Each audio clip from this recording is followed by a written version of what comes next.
Hello everyone, Assalamu alaikum. I hope you are well. I am also well. Today we are going to discuss our topics. You already know these topics, that is tense. Let's go. আমরা আসলে আমাদের মূল যে শিখন বিষয় আছে যেটা আজকে করার কথা সেটা একটু আলোচনা করব। আসলে যদিও বিষয়টি খুবই সিম্পল, তারপরেও যদি কেউ না জেনে থাকেন, আসলে আপনি যখন একই সংজ্ঞা একই জিনিস বিভিন্ন জায়গা থেকে বিভিন্ন সোর্স থেকে যখন আপনি দেখবেন, শুনবেন বা আয়ত্ত করবেন, তখন হয়তোবা এক একজন এক একটার ডেফিনেশন আলাদা আলাদা করে দিবে এবং তখন হয়তোবা আপনার ভিতরে নতুন কোনো ধারণা তৈরি হতে পারে। তো এখান থেকেও হয়তোবা আপনার নতুন কোনো ধারণা আপনি পেতে পারেন এবং কোথাও কোনটা সঠিক কোনটা বেঠিক সেটাও আপনি হয়তোবা নির্ণয় করতে পারবেন। তো আমরা আজকে যে বিষয়টা আলোচনা করব, যেহেতু আমরা বাঙালি এবং আমরা হচ্ছে বাঙালি, তার থেকেও আমাদের আরেকটু কথা আছে যে আসলে আমরা কিন্তু সাধারণত ব্রিটিশদেরকে ফলো করি। ইংরেজি মূলত দুই ধরনের ইংরেজি আমরা বিশ্বব্যাপী মানুষ ফলো করি। তো একটা হচ্ছে আমেরিকান, একটা হচ্ছে ব্রিটিশ। তো আপনারা তো জানেন যে আমাদের এই উপমহাদেশগুলো আপনার হচ্ছে দীর্ঘদিন যাবৎ যাদের শাসনে ছিল, অর্থাৎ যাদের শাসনে ছিল সেই ব্রিটিশরা, আমরা কিন্তু তাদের কারিকুলাম, তাদের অনুসরণ, তাদের যে অনেক কিছু ব্যবহৃত যে শব্দ, বানান, নিয়ম, গ্রামার, এইটি কিন্তু আমরা এখনও ফলো করি। তো এই জন্য যেহেতু আমরা বাঙালি, তো আমরা কিন্তু এই জন্য usually we follow there grammar. তো এই জন্য আমরা কিন্তু গ্রামারের বাইরে আসলে তেমন যেতে পারি না, যদিও ইংরেজি পড়তে টোটালি গ্রামার লাগে না। ইংরেজি একটি ভাষা এবং এই ভাষা জানতে আসলে কোনো গ্রামারের প্রয়োজন হয় না। তারপরে যদি কেউ গ্রামার জানে তাহলে তার জন্য একটু ইজি হয়ে যায় মেকিংটা করা, সেন্টেন্সটা। তো সেই জন্য আমরা ফার্স্টলি হচ্ছে আমরা আজকে টেন্স, এই টেন্স নিয়ে আমরা আলোচনা করব।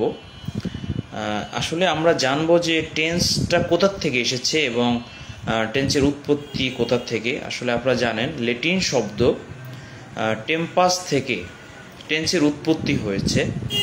অনেকে শুধু আমরা টেন্স কাকে বলে এবং টেন্স কি, টেন্স এই সংজ্ঞাটা, এগুলো আমরা জানতে চাই। কিন্তু আসলে আমরা প্রত্যেকটা শব্দকেই কিন্তু আমরা এটার উৎস এবং শিরোনাম দিয়ে কি বোঝানো হয়, কি কোথা থেকে এসেছে, এটা আমরা জানার চেষ্টা করব। তো ল্যাটিন শব্দ টেম্পাস থেকে টেন্সের উৎপত্তি হয়েছে, যার অর্থ হচ্ছে কাল বা সময়। তো এখন অনেকেই কিন্তু আমরা যদি বলি যে আসলে টেন্স কাকে বলে, ইংরেজিতে হোয়াট ইজ টেন্স, তো অনেকেই আমরা এটা কিন্তু একটু অনেক ঘুরিয়ে ফিরিয়ে অনেক বইয়ের ভাষায় ব্যবহার করি, যার ফলে হয় কি যে আমাদের যারা শিক্ষার্থী থাকেন তারা একটি বিব্রতকর অবস্থায় থাকেন যে আসলে অনেক সহজ কথা অনেক কঠিন ভাষায় যদি শিক্ষার্থীদেরকে টিচ করা হয়, তাদেরকে যদি শিক্ষা দেওয়া হয়, তাহলে তারা কিন্তু সেটা আয়ত্ত করতে পারবে না। কিন্তু দেখা যায় যদি একটা কঠিন শব্দ, একটি কঠিন বাক্য যদি খুব সহজে কোনো শিক্ষার্থীর সামনে উপস্থাপন করা যায় খুব সহজভাবে, তাহলে ওই শিক্ষার্থী খুব দ্রুতই এবং খুব সহজভাবে আয়ত্ত করতে পারবেন এবং তার কাছে সেই ক্লাসটি প্রাণবন্ত হবেন এবং তিনি শুধু লার্ন করতে চাইবেন, শিখতে চাইবেন, তিনি কিন্তু লেখাপড়া থেকে অ্যাভার্স হবেন না। তো এই জন্য দেখেন যে টেন্সকে আমরা সংজ্ঞায়িত করব হচ্ছে, টেন্স অর্থ যেহেতু কাল বা সময়, সেহেতু আমরা বলবো কোনো কাজ সম্পাদনের সময় কি বলা হয় টেন্স বা কাল। আমরা শুধু একদম সিম্পলি বলবো যে কোনো কাজ বা কার্য সম্পাদনের সময় কি বলা হয় টেন্স বা কাল। আপনি কাজটা যে সময় করবেন, ওই টেন্সের যে প্রকারভেদের ভিতরে যে সময়টা পড়বে সেটাই হচ্ছে সেই সময়। এখন আমরা কিন্তু আসলে টেন্সের উৎসটা জানতে পারলাম, তারপর টেন্সের সংজ্ঞাটাও আমরা জানতে পারলাম খুব সহজে, যে কাজ শেষ হওয়ার, সম্পাদন হওয়ার বা কাজ করার সময় কি বলা হয় টেন্স বা কাল, বাংলায় হচ্ছে কাল। এখন যদি এই কাল, তো আমরা জানি যে কাল কিন্তু মূলত তিন প্রকার। কিন্তু কাল সর্বমোট টেন্স হচ্ছে কিন্তু 12 প্রকার। যদি আপনাকে কেউ প্রশ্ন করে যে আসলে টেন্স কত প্রকার, তাহলে কিন্তু আপনি তাকে অ্যাগেন একটা প্রশ্ন করতে হবে যে আসলে টেন্স কি মূলত কত প্রকার, আমি সেটা বলবো না, টেন্স মোট কত প্রকার আমি কোনটা বলবো।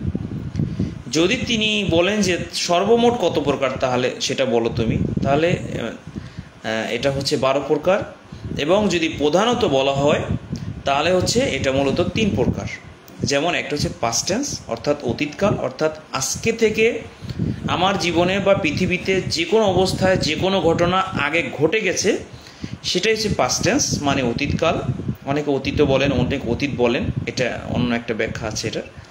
তারপরে এবং বর্তমানকাল, অর্থাৎ আমি এখন কথা বলছি, আমি ঘুমাচ্ছি, আমি যাচ্ছি, আমি ঘুমাই, আমি খাই, আমি যাই, আমি করি, হ্যাঁ, এই যে ইত্যাদি। অর্থাৎ এখন বর্তমানে যেটা হচ্ছে, সে কাজ করছে, তারা খেলছে, তারা যাচ্ছে, তারা কথা বলছে, তারা মারামারি করছে, হ্যাঁ, তারা নামাজ পড়ছে, ইত্যাদি ইত্যাদি জাতীয় যে বিষয়গুলো থাকবে, এই প্রেজেন্ট টেন্সকে কিন্তু আবার অনেক 4টা ভাবে ভাগ করা হবে। এইটার ব্যাপারে আমি ধারাবাহিকভাবে চেষ্টা করব, যেহেতু আসলে আমাকে একজন অনুরোধ করেছিল যে এই বিষয়টা খুবই সিম্পল, তারপরে অনেক যখন আমরা টেন্সের গভীরে যাই, যেমন পারফেক্ট, ফিউচার পারফেক্ট, কন্টিনিউয়াসে যাই, তখন অনেকেই বিষয়টা ঘোলামেলা করে ফেলি।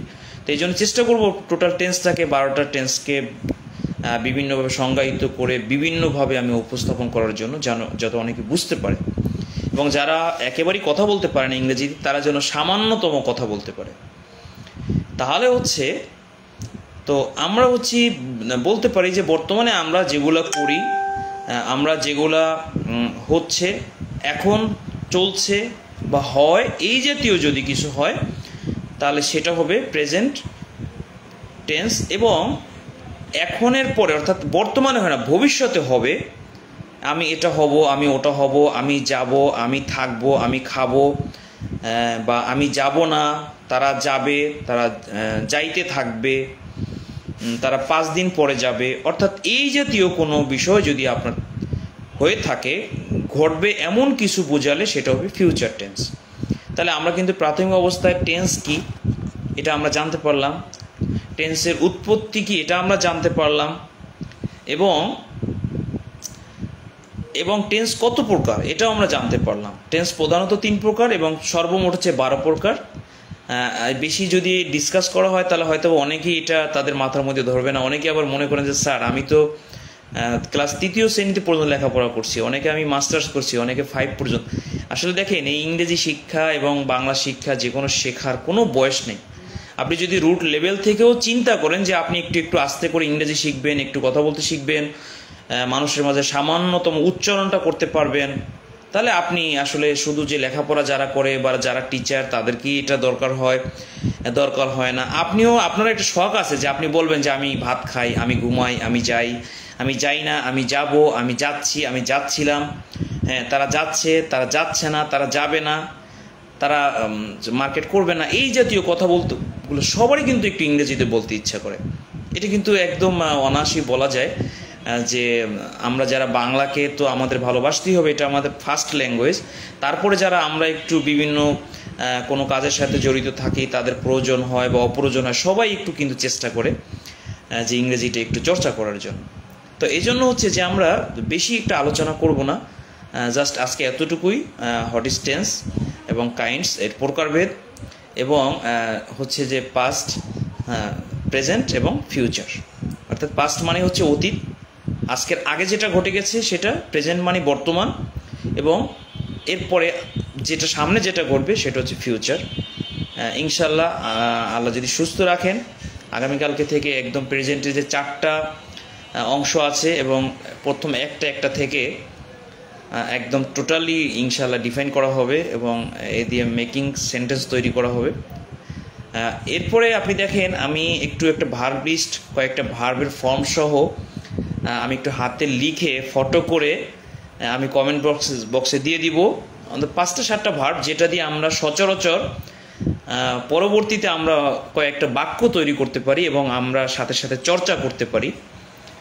সবাই ভালো থাকবেন, সুস্থ থাকবেন। একটু ভালো লাগলে ভিডিওটি অবশ্যই শেয়ার করে দিবেন। ভাবলাম যে আসলে বাহ্যিক বাজে আলোচনা না করে কিছু শিক্ষামূলক আলোচনা করি, যেখান থেকে মানুষ একটু উপকৃত হবে।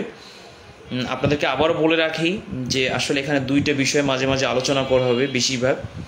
একটা হচ্ছে আইন, অর্থাৎ বাংলাদেশের যে সংবিধান আছে, ল আছে, সেই বিষয়ে ডিসকাস করা হবে। আর একটা হচ্ছে ইংরেজি ক্লাস, বিশেষ করে হচ্ছে যারা একটু ইংরেজি শিখতে চান, তারা যারা শিখতে চান না তাদের জন্য না, এটা আসলে মানে বাঁকা নজরে দেখার কোনো সুযোগ নেই।